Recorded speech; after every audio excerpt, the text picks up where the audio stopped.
Bonsoir, bonjour, j'espère que vous allez bien. On a appris comment répondre sur une invitation.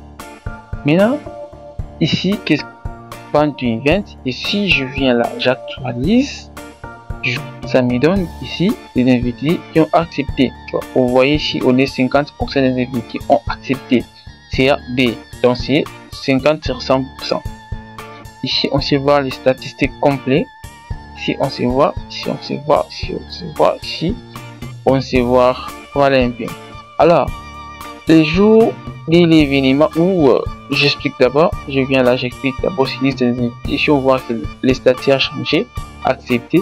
Et ici, on voit il y a une autre option qui s'est ajoutée, réponse. Si vous cliquez maintenant, vous allez voir ce que l'invité a envoyé. Voilà, Balinda, famille, ici, il a accepté. Je serai là. Soyez bénis au nom de Jésus. Puis, retour ici. On rentre ici. Voilà. Alors, on va apprendre comment scanner les QR codes. Alors, les jours de la fête maintenant, comment on va faire? Je viens là. Là, je vais utiliser mon ordinateur pour vous montrer. Je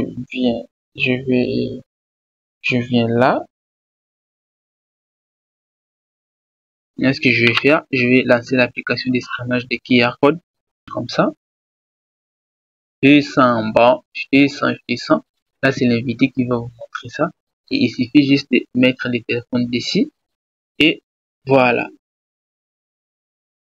Ça vous donne les informations concernant l'invité. On voit le couple Balinda, on voit la famille, nombre d'invités, on voit un. Donc, s'ils sont en D, on va refuser un, on va accepter l'autre. Et puis ici, on voit mariage de Laura et Boris, on voit la date liée et tout ça. Ici, maintenant, vous devez, les personnes qui seront chargées de valider les invitations, ici, maintenant, ils auront qu'à saisir les codes PIN. Donc, les codes PIN, c'est les codes que j'avais dit à ne pas négliger. On voit les codes PIN ici. On voit les codes PIN ici. 7, 8, 04, 7, 8, 04, 24. Donc, je viens là. Je vais mettre, si c'est incorrect, 7, 8, 0, 4, 24, si je ne me trompe pas, valider la présence. Voilà. Déjà, présent à l'événement, présence validée avec succès. Voilà, maintenant, on a validé la présence. C'est bon, l'invité peut entrer dans la salle.